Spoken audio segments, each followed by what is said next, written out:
사람들은 죄라고 하면 보통 나쁜 행위를 연상합니다. 살인이나 성폭력, 강도, 사기 같은 행위를 하면 그 사람은 정말 나쁜 사람, 욕을 먹어도 싼 사람으로 생각하고, 반대로 살인이나 간음, 도둑질이나 거짓말을 하지 않으면 그래도 죄 없는 사람, 흉악한 죄를 지은 사람보다는 그나마 괜찮은 사람이라고 생각합니다. 성경에도 비슷하게 생각하는 인물이 있습니다. 누가복음 18장에서 등장하는 부자 청년입니다. 그는 어릴 적부터 훌륭한 유대인 부모 슬하에서 교육을 받고 자라서 율법을 잘 지켜온 자였습니다. 스스로 흠이 없다고 생각했습니다. 어느 날 예수님께 가서 실 떠보듯이 선한 선생님이여, 내가 무엇을 하여야 영생을 얻으리까라고 물었습니다. 예수님이 그의 의도를 모르실 리가 없으시죠. 예수님은 그 청년에게 내가 계명을 안 하니 간음하지 말라, 살인하지 말라, 도둑질하지 말라, 거짓 증언하지 말라, 내 부모를 공경하라고 했습니다. 그때 그 청년은 에이 선생님, 그 정도쯤이야 제가 어릴 적부터 지켜왔습니다, 자신만만하게 대답했죠. 그 순간 예수님께서 그의 전곡을 찌릅니다. 22절 계속 보시면 예수께서 이 말을 들으시고 이르시되 내게 아직도 한 가지 부족한 것이 있으니 내게 있는 것을 다 팔아 가난한 자들에게 나눠주라. 그리하면 하늘에서 내게 보화가 있으리라. 그리고 와서 나를 따르라 하시니. 이 말씀을 들은 부자 청년은 어떻게 하고 있습니까? 23절 계속 보시면 그 사람이 큰 부자이므로 이 말씀을 듣고 근심하였습니다. 사실 이 청년은요, 큰 잘못을 행하지 않았습니다. 그는 부자였고 남의 것을 훔친 것도 아니었습니다. 그저 자신의 소유를 정당하게 가지고 있었을 뿐입니다. 하지만 예수님은 그의 마음속에 있는 탐심을 보셨고 그것을 버리게 하셨습니다. 결국 부자 청년은 자기 소유를 나눠주지 않았습니다. 부자 청년이 근심한 이유는요, 예수님보다 자신의 소유가 더 사랑스러웠고 예수님보다 자기에게 있는 물질이 훨씬 소중했기 때문입니다. 그는 죄가 없고 율법을 다 지킨 사람인 줄 알았지만 예수님은 그의 마음속에 있는 탐심이 죄라는 것을 보여주셨던 것입니다. 어쩌면 오늘 우리도 이 탐심을 큰 죄로 생각하지 않습니다. 탐심, 그까짓 것 정도로 여기고 있습니다. 나에게 부족한 게 많으니까 좀 더 달라고 한 건데, 사람들마다 명품을 들고 다니고 좋은 옷을 입고 비싸고 맛있는 거 먹고 외제차를 타고 이런 게 너무 좋아 보이니까 나도 하고 싶고 나도 저거 가지고 싶은데 그게 왜 죄가 됩니까? 라고 생각합니다. 그러나 여러분, 그게 문제입니다. 실제로 우리에게 부족한 게 아닌데도 탐심에 사로잡히면 스스로 부족하다고 생각합니다. 우리 삶을 돌아보면 하나님께서 베푸신 은혜가 셀 수 없을 만큼 풍성한데 탐심에 사로잡히면 하나님의 은혜를 쉽게 잊어버리고 나에게 없는 것들만 이제 보이기 시작합니다. 나는 없는데 옆 사람이, 우리 주위 사람들이 가지고 있는 것을 보면 감사는 사라지고 불만이 쌓이기 시작해서 하나님을 원망하든지 이웃을 사랑하지 못합니다. 그러므로 우리가 가장 경계해야 하고 버려야 할 죄가 있다면 그것은 바로 탐심입니다. 탐심은 눈에 보이지 않는 바이러스와 같습니다. 서서히 하나님과 멀어지게 만들고 영적 생명을 끊어버립니다. 허구한 날 나는 뭐가 없다, 나는 늘 부족하다, 돈돈거리면서 불평하고 영적으로 메말라갑니다. 이런 자들은요, 은혜를 사모하기보다는 물질과 소유에 목말라서 머릿속에는 온통 어떻게 하면 돈을 잘 벌 수 있을까? 어떻게 하면 내 집을 좀 장만할 수 있을까? 어떻게 하면 남들처럼 명품이라도 하나 들고 다닐 수 있을까를 생각합니다. 그래서 사도 바울은요, 에베소서 5장 3절 말씀에서 음행과 온갖 더러운 것과 탐욕, 탐심을 가리키죠. 탐욕은 너희 중에서 그 이름조차도 부르지 말라. 이는 성도에게 마땅한 반이라고 이 탐심을 흉악한 죄들과 똑같은 위치에 두고 그 이름조차도 부르지 말라고 말씀하셨던 것입니다. 사랑하는 성도 여러분, 혹시 그동안 탐심을 가볍게 여겨 오셨습니까? 탐심을 아무렇지도 않게 마음속에 두셨습니까? 그렇다면 여러분은 하나님과 이웃을 마음껏 사랑할 수 없었을 것입니다. 나와 하나님, 나와 이웃과의 관계를 멀어지게 만들었던 근본적인 이유는 바로 탐심 때문입니다. 하나님의 은혜를 경험하신 지 오래되셨습니까? 그 이유도 아마도 탐심 때문이었을 것입니다.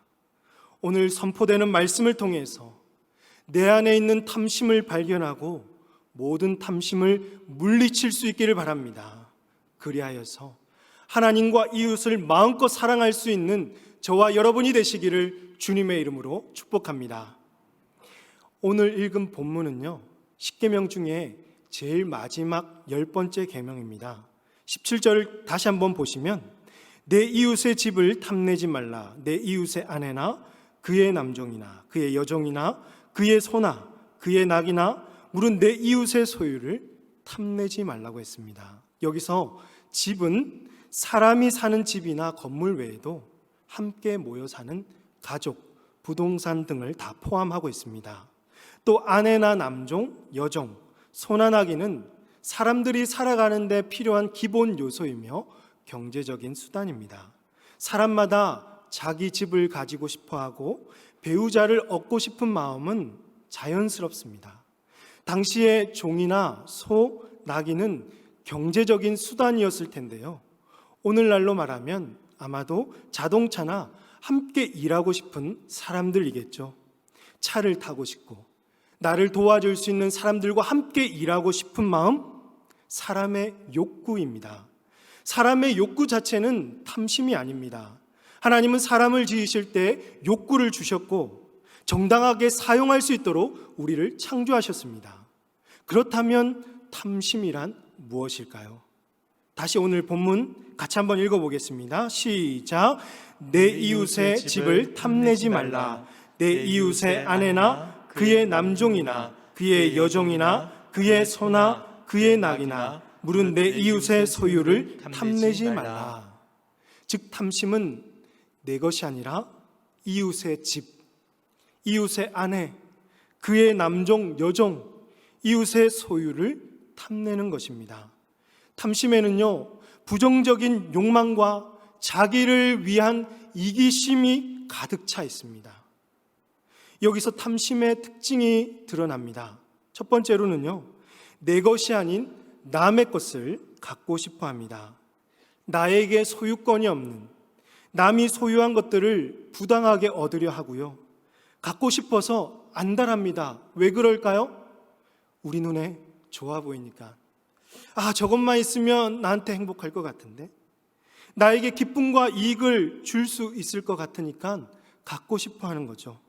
다르게 표현하면 하나님은 이미 나에게 주신 집이나 배우자나 직장이나 소유에 대해서 만족하지 못하고 마음에 들어 하지 않는 것이죠. 하나님을 불신하고 하나님의 섭리를 벗어나서 자기 스스로 행복을 찾아 나서려는 이기심에서 비롯되었습니다. 그렇기 때문에 탐심이 있으면 하나님과 이웃을 사랑하는 것이 힘듭니다. 아니, 여러분, 사랑할 수가 없습니다. 자기 사랑에 푹 빠져 버립니다. 여러분, 한 번쯤은 이런 마음을 가져본 적이 없으세요? 옆에 있는 집사님을 보니까 예쁘고 아내처럼 잔소리도 하지 않을 것 같고 코도 안 골고 방구도 안 낄 것 같은데 저분과 결혼했으면 좋았을 걸. 옆집에 사는 남편은 돈도 잘 벌어다 주고 자상하고 음식도 잘 만들어 준다 하더만 이놈의 남편은 돈도 못 벌고 삼시기에다가 고집만 세가지고 내가 결혼을 잘못했지, 저 사람과 결혼했어야 됐어. 또 내 친구 자녀는 공부도 잘하고 부모에게 용돈도 주고 효도도 잘한다고 하더만 이놈의 자녀는 공부도 못하고 취직도 안 되고 시집 장가도 못 가고 아이고, 내가 자녀를 좀 바꿨으면 좋겠다. 20평의 아파트에 잘 살고 있었는데 한날 친구가 사는 50평 아파트에 가보니까 넓고 좋으니까 그 뒤부터는 내 집은 왜 이렇게 작고 초라해지는지, 그래서 무리하게 대출을 받아서 또 큰 집을 사버리고 지금도 멀쩡한 차를 타고 있는데 어느 날 고급 차를 타본 뒤부터는 내 차는 왜 이렇게 소리가 시끄럽고 고물처럼 느껴지는지, 그래서 새 차로 바꿔버리고, 여러분, 이처럼 탐심은 하나님이 정해주신 것을 불신하고 남의 것을 가지려 합니다. 탐심은 끝이 없습니다. 더 새로운 것, 더 좋은 것을 향해 우리의 눈길, 마음을 돌려버립니다. 그래서 여러분, 남의 것을 탐내는 마음을 버려야 합니다. 헛된 생각 품지 마시고 지금 내가 가지고 있는 것을 감사하게 생각하시길 바랍니다. 지금 내 옆에 있는 여러분의 아내, 남편, 자식들에게 가장 잘 해주십시오. 이들이 제일 소중하고 사랑해야 될 대상입니다. 두 번째로는요, 탐심은 마음으로부터 시작되며 모든 죄의 뿌리입니다. 본문에서 내 이웃의 집을 탐내지 말라, 내 이웃의 소유를 탐내지 말라고 했습니다. 이것은 행위의 문제를 말하지 않고 이 사람의 내면 안에 있는 마음의 문제를 다루고 있습니다. 탐심은 어디에 있냐면 우리의 마음속에 자리 잡고 있습니다. 마음속에서 남의 것을 갖고 싶어서 그렇게 안달하는 욕구가 생기고 그 욕구가 지나치면 결국 행동하게 되죠. 그래서 탐심은 모든 죄의 시작이고 뿌리입니다. 마태복음 15장에서 예수님도 입으로 들어가는 것이 사람을 더럽게 하는 것이 아니라, 말씀 보시면 입에서 나오는 것들은 마음에서 나오나니 이것이야말로 사람을 더럽게 한다고 하셨습니다. 계속 19절 보시면 마음에서 나오는 것은 무엇이냐면 악한 생각과 살인과 간음과 음란과 도둑질과 거짓 증언과 비방인이라며 모든 죄는 마음으로부터 시작한다는 것이죠. 이런 의미에서 잠언 기자는 잠언 4장 23절 말씀 같이 한번 읽겠습니다. 시작. 모든 지킬 만한 것 중에 더욱 내 마음을 지키라. 생명의 근원이 이에서 남이니라고 했던 것입니다. 사랑하는 성도 여러분, 사람들이 쉽게 죄를 짓는 이유는요, 아마도 그 죄가 잘 드러나지 않을 거라고 생각하기 때문입니다. 여러분의 죄가 누군가에게 드러난다면 여러분 쉽게 죄를 지을 수 있을까요? 아주 조심하겠죠? 피하겠죠? 우리는 죄를 숨길 수 있다고 생각합니다. 마음속에 간직하면 아무도 모를 것이라고 생각합니다. 그러나 여러분, 사람은 속일 수 있습니다. 하지만 우리 하나님은 속일 수가 없습니다. 하나님은 사람의 마음을 다 아시고 하나님께는 그 어떤 비밀도 있을 수 없습니다.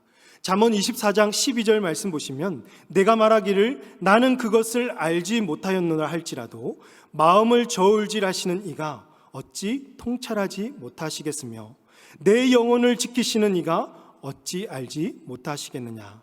그가 각 사람의 행위대로 보응하시리라고 했습니다.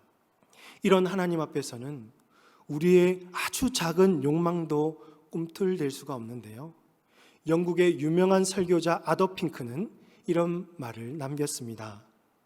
어떤 욕망도 우리 영혼 안에서 꿈틀댈 수 없다. 하나님은 밝히 빛나는 한낮의 태양을 바라보는 것보다 우리 마음속에 있는 그 욕망을 더 또렷하게 보신다. 그러므로 사랑하는 성도 여러분, 여러분의 마음속에 있는 죄의 동기, 죄의 모든 뿌리를 제거하십시오. 우리가 진정으로 탐내야 할 것은 썩지 않고 더럽지 않고 쇠하지 않는 영원한 것입니다.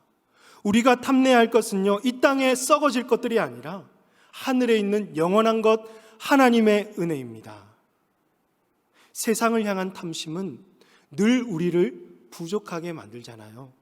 그러나 하늘의 것을 탐내고 은혜를 탐내면 하나님께서 우리 마음을 풍족하게 채워주실 줄로 믿으시기를 바랍니다. 세 번째 특징은요, 탐심은 우상 숭배입니다. 사람은 누구나 행복을 추구합니다. 여러분도 행복하기를 원하시지 않습니까? 사람은 어떤 대상으로부터 참된 만족을 얻을 때 행복을 느낍니다. 그리고 사람마다 행복을 주는 대상은 다를 수 있습니다. 한날은 제 아들이 이제 요즘 아이들이 없어서 못 먹는 포켓몬빵을 줬더니 또 자기가 좋아하는 일을 했더니 저에게 뭐라고 하는지 아세요? 아, 천국이 따로 없네. 어디서 그 말을 배웠는지 자기 나름대로 행복하다는 뜻이겠죠. 그럼 우리 성도들이 경험할 수 있는 최고의 행복은 무엇일까요? 여러분은 언제 천국이 따로 없다고 생각하십니까? 노트에 보시면 뭐뭐 하면 천국이 따로 없을 텐데, 제 아들의 말을 좀 빌렸는데요, 빈칸에다가 나에게 무엇이 있으면, 내가 무엇을 하면, 내 옆에 누군가 있으면 천국이 따로 없을 텐데 한번 여러분 빈칸을 채워보십시오. 우리 성도에게 가장 큰 복은 하나님을 만나고 예수 그리스도를 믿고 구원받는 것입니다. 하나님의 자녀로서 하나님과 친밀한 사귐을 나누고 자녀로서 마땅히 누릴 수 있는 복을 누리며 살아갈 때, 그때가 가장 즐겁고 행복합니다. 성도는 오직 하나님 안에서만 참된 행복과 만족을 누릴 수가 있습니다. 그런데 탐심은요, 하나님 없이 행복을 추구하려고 합니다. 좀 전에 빈칸 안에 하나님이 아닌 다른 어떤 대상, 돈이나 집이나 직장, 명예, 힘, 자존심, 심지어 부모와 자식까지, 이런 것들이 들어가 있으면 그것들이 하나님 자리를 대신했기 때문에 여러분의 삶을 지배하는 신이며 우상 숭배입니다. 여러분에게 그것이 없으면 살 수 없게 만드는 것이 있을까요? 하나님이 아닌 다른 그것이라면 바로 탐심입니다. 이것만 있으면 더 이상 바랄 게 없다. 하나님이 아닌 다른 이것이라면 여러분이 직접 만들어낸 신입니다. 그래서 바울은 골로새서 3장 5절 말씀에서 그러므로 땅에 있는 지체를 죽이라. 곧 음란과 부정과 사욕과 악한 정욕과 탐심이니 탐심은 우상 숭배니라 라고 했던 것입니다. 그러므로 사랑하는 성도 여러분, 그 어떤 대상에게도 하나님의 자리를 내어주어서는 안 됩니다.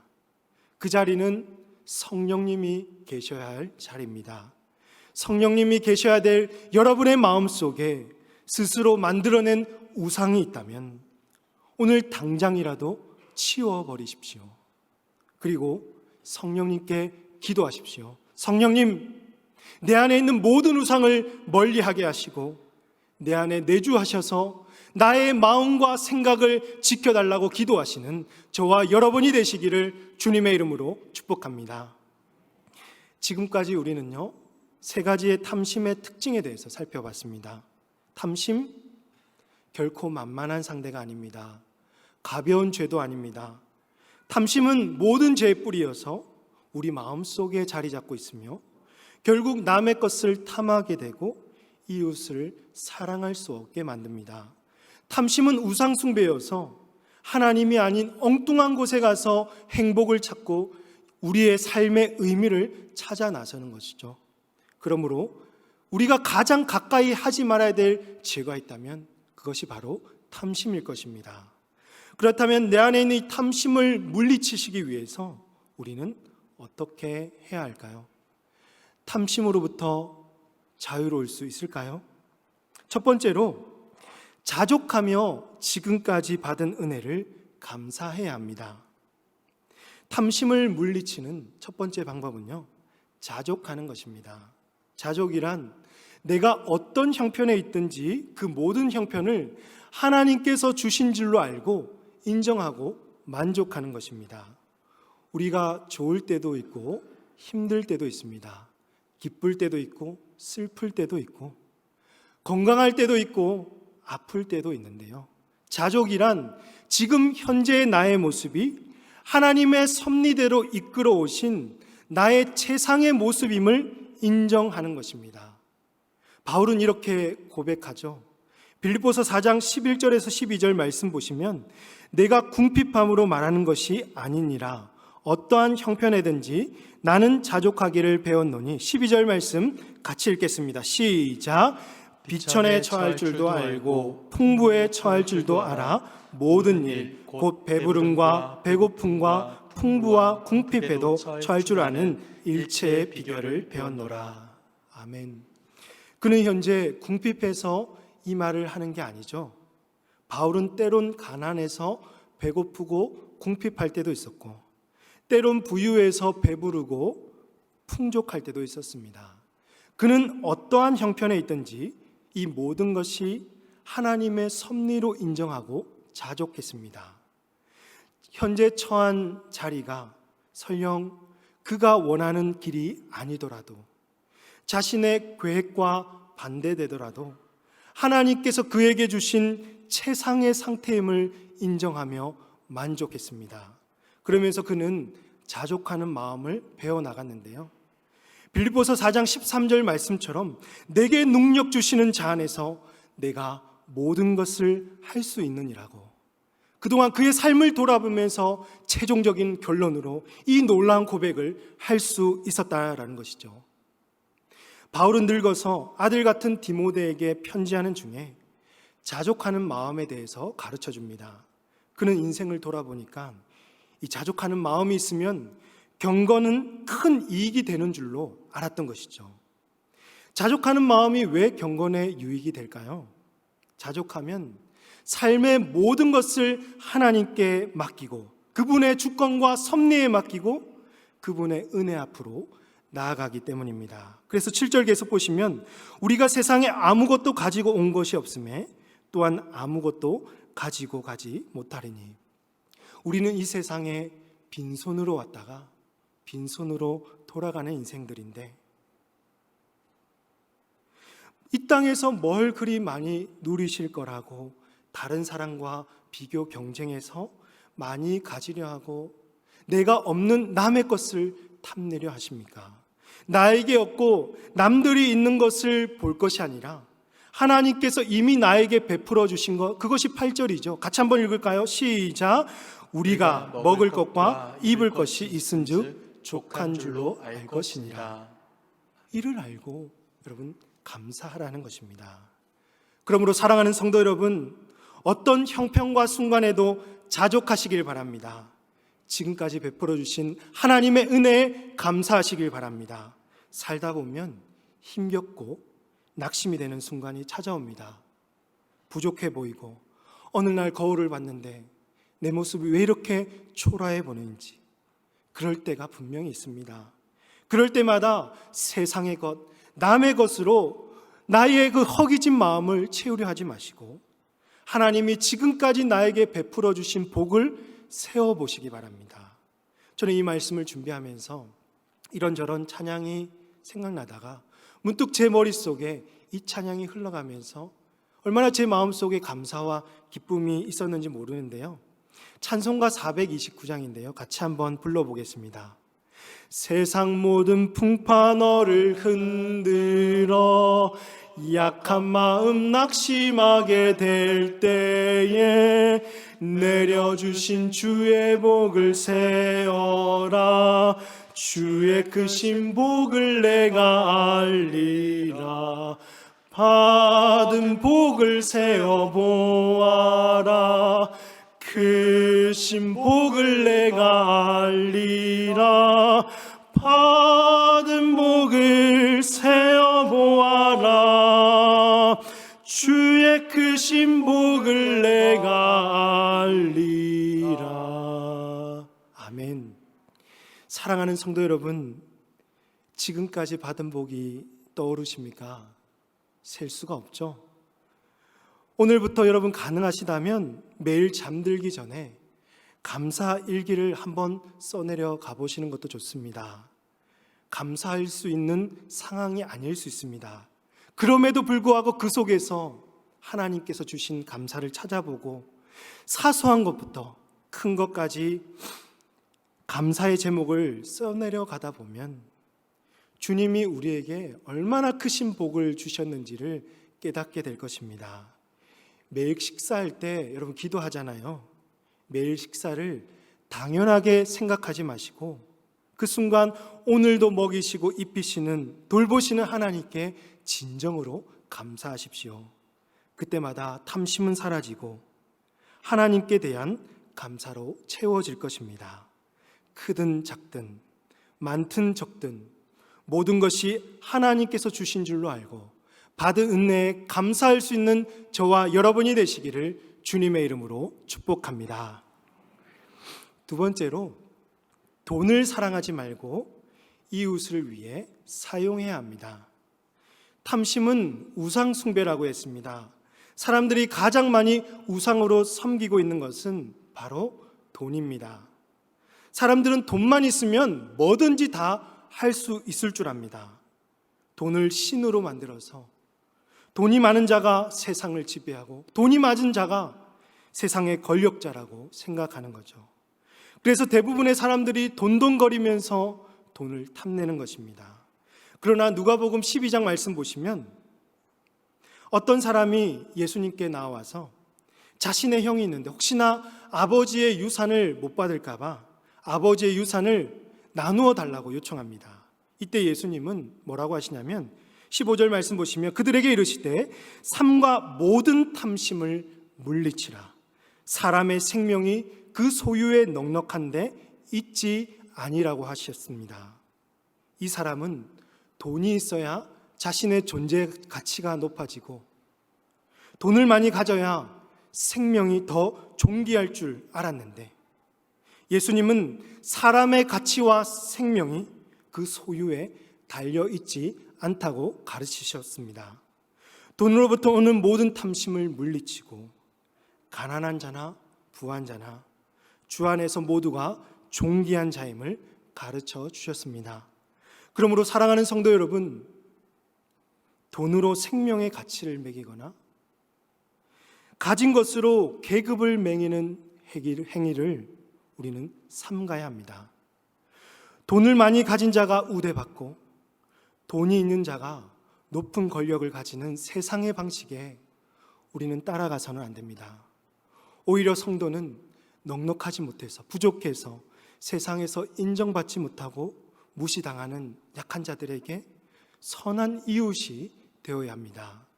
잠언 22장 2절 보시면 가난한 자와 부한 자가 함께 살거니와 그 모두를 지으시는 여호와이신데 이 모두를 똑같이 존귀하게 여길 수 있어야 하는 것입니다.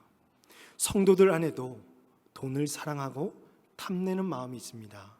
돈만 보면 마치 사랑하는 사람을 만난 것처럼 가슴이 뛰고 어디 이 돈 빼앗길까 봐 꿈쳐두고 꼭 쥐고 있는 분들이 많죠.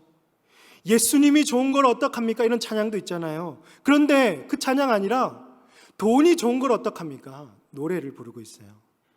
여러분은 이것이 해결되셨습니까?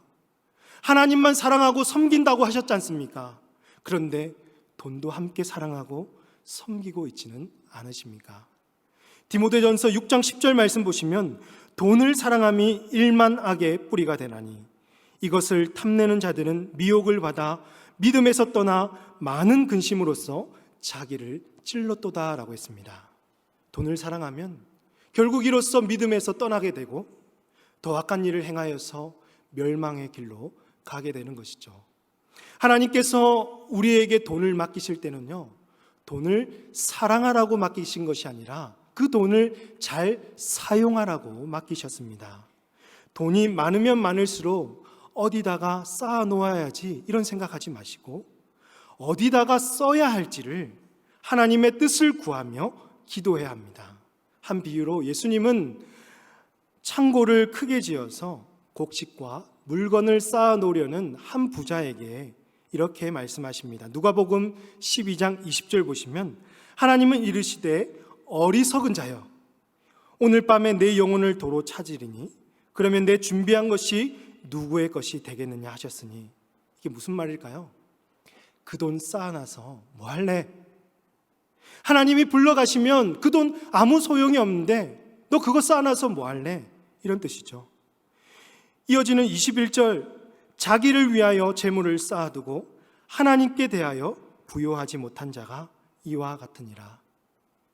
즉 아무리 재물을 쌓아두고 세상에서 부요한다 하더라도 하나님께 부요하지 못한 자는 어리석은 인생이라는 것입니다. 그렇습니다. 사랑하는 성도 여러분, 무엇보다 탐심을 부추기는 돈을 사랑하지 맙시다. 돈을 사랑하는 이유는 모든 소유권, 내게 있는 모든 소유권을 하나님께 드리지 못했기 때문입니다. 모든 소유는 하나님의 것이고 그 모든 소유를 우리에게 맡기신 것인데 돈을 쌓아두고 자기 배만 불려서는 안 되고 이웃을 위해서 잘 사용하시기 바랍니다. 누군가에게 여러분 대접받고 싶지만 대접받으려 하지 말고 지난번에 이만큼 대접해 주셨으니까 다음에는 이처럼 이것보다 더 많이 대접해 주시겠지. 여러분 대접받는 것을 당연하게 여기지 마시고 여러분이 먼저 선한 이웃이 되셔서 대접하고 섬기고 나누다 보면 내 안에 있는 탐심은 자연스럽게 사라지고 하나님께 대하여 부요한 자요 이웃에 대하여 넉넉한 자가 될 수 있을 줄로 믿으시길 바랍니다. 마지막 세 번째로요, 하나님 한 분만으로 만족하며 영원한 것을 소망해야 합니다. 탐심이 왜 생길까 곰곰이 생각해 봤습니다. 그랬더니 제게 나온 결론은 어떤 것에 만족하지 못하기 때문이었습니다. 일어서면 앉고 싶고, 앉으면 눕고 싶고, 누우면 자고 싶은 게 사람의 본능이잖아요. 탐심도요, 이것을 가지면 저것도 가지고 싶고, 저것을 가지면 더 좋은 것을 가지고 싶은 마음이죠. 그렇다고 여러분, 이 세상에 좋은 것들을 가졌다고 만족할 수 있을까요? 그렇지 않습니다. 아무리 좋은 것을 가져도 사람의 욕심은 다 채워지지 않습니다. 그래서 전도서 5장 10절 말씀 보시면 같이 한번 읽겠습니다. 시작. 은을 사랑하는 자는 은으로 만족하지 못하고 풍요를 사랑하는 자는 소득으로 만족하지 아니하나니 이것도 헛되도다 라고 했습니다. 참된 만족은 탐심을 체험으로 해결되는 것이 아니라 당장 눈앞에 그 부족해 보이는 거 채워야 만족되는 것이 아니라 우리를 지으시고 나의 마음과 생각을 다 아시는 하나님께서 때에 맞게 우리의 부족을 채워주실 때 만족을 얻을 수가 있을 것입니다. 그러므로 우리 삶의 전부를 하나님께 내어 맡기시고 하나님 한 분만으로 만족하십시오. 모든 것의 주인 되시는 하나님을 소유하시면 우리 인생 가운데 부족함이 하나도 없을 줄로 믿습니다. 어떠한 상황 속에서도 내게 능력 주시는 자 안에서 내가 모든 것을 할 수 있을 것입니다. 그러면 여러분, 성도는 어떻게 하면 이런 만족을 얻을 수가 있을까요? 영국의 목회자였던 리차드 백스터는 우리의 눈을 보이지 않는 것, 영원한 것에 고정시키고 보이고 일시적인 것들을 한 번이라도 바라보는 여유와 마음가짐을 없애라고 합니다. 골로새서 3장 2절 말씀에서도 위의 것을 생각하고 땅의 것을 생각하지 말라고 했습니다. 땅의 것에 우리의 시선을 두어서 우리의 마음을 빼앗기지 말고 썩지 않고 더럽지 않고 쇠하지 않는 하늘의 것에 우리의 시선을 고정시키라는 것이죠. 사랑하는 성도 여러분, 하늘을 바라보며 영원한 것을 붙들고 함께 우리 달려나갑시다. 하늘에 소망이 있습니다. 하늘에 우리의 안식처가 있습니다. 이 소망을 가진 자들은 잠시 찾아오는 고통도 참고 절제하고 견뎌낼 수 있습니다. 받은 복을 세워보면 너무나도 감사한 제목들이 많은데 장차 예수님이 다시 오시는 그날에는 그동안 받은 것과 비교할 수 없는 감사와 은혜가 우리에게 넘치도록 임할 줄로 믿습니다. 이 믿음 가지고 오늘도 주를 위해 수고하시고 특별히 이 무더운 여름날 행복한 신앙생활하는 저와 여러분이 되시기를 주님의 이름으로 축복합니다. 이 시간 우리 찬양하겠습니다. 나의 만족과 유익을 위해 가지려 했던 모든 탐욕, 탐심 다 내려놓고 주님 한 분만으로 만족하는 인생 되게 해달라고 함께 간절히 고백합시다. 나의 만족과 유익을 가지려 했던 세상 일들 이제 모두 다 해버리고 주님 위해 우리 한 번 더 고백합시다. 나의 만족과 유익을 다 버리고 나의 만족과 유익을 가지려 했던 세상 이제 모두 다 해버리고 위에 다 버리네. 내 안에 가장 함께 고백합시다. 주님을 알리라. 모든 것 되시며 의와 기쁨 되신 주. 자, 우리 한 번 더 고백합니다. 내 안에 모든 것, 내 안에 가장 귀한 것 주님을 알리라. 모든 것 되시며 의와 기쁨 되신 주 사랑합니다. 주님 한 분만으로, 주님 한 분만으로 내 영혼 만족하네. 다른 종류의 즐거움 날 채울 수 그렇습니다. 주님 한 분만으로, 주님 한 분만으로 내 영혼이 거하네. 세상이 주는 어떤 유혹도 날 힘들 수 없네. 이것이 나의 힘, 이것이 나의 노래, 이것이 내 소망의 이유. 이것이 나의 힘, 이것이 나의 길, 이것이 나의 노래, 이것이 내 소망의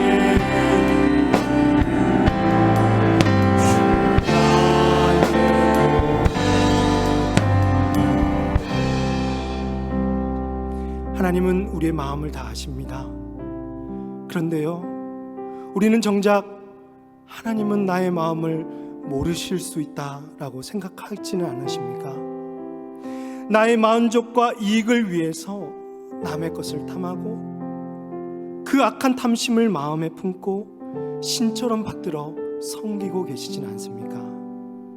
내 안에 부족한 걸 채워야 뭔가 만족되는 것처럼 여긴다면 여러분, 그 마음 다 내려놓고 오직 하나님 한 분만으로 만족할 수 있음을 알고 지금까지 베풀어 주신 하나님의 은혜에 감사할 수 있도록, 그래서 자족하게 해달라고, 하나님과 이웃을 위해 나의 물질과 시간을 마음껏 사용하게 해달라고, 영원한 것을 사모하며 모든 순간을 내게 능력 주시는 자 안에서 잘 이겨내게 해달라고 이 시간 합심해서 기도하도록 하겠습니다. 기도하십니다.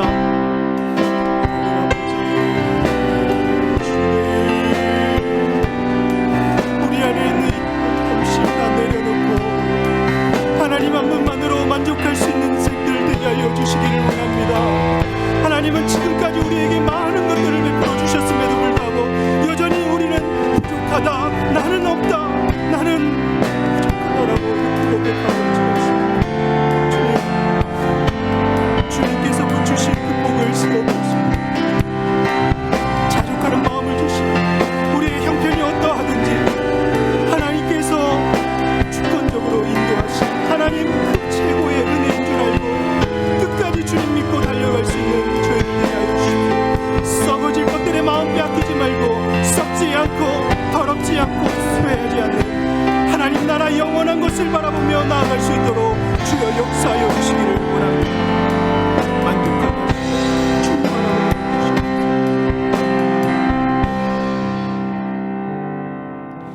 하나님 아버지, 값없이 베풀어 주신 주님의 은혜에 감사합니다.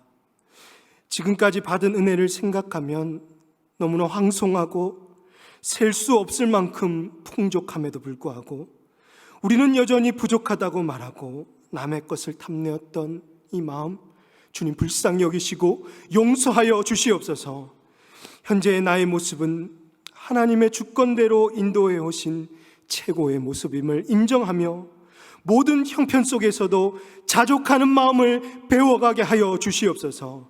그래서 다른 것 없어도 하나님만 함께 계시면 나는 만족할 수 있노라고 고백해 하여 주시옵소서. 이 땅에 썩어질 것에 우리의 마음을 빼앗기지 말게 하여 주시고 우리의 소망은 하늘에 있음을 인정하며 영원한 것 붙들고 주를 위해 달려가는 복된 성도들 다 되게 하여 주시옵소서. 이 모든 말씀을 우리 구주 예수님의 이름으로 기도하옵나이다. 아멘.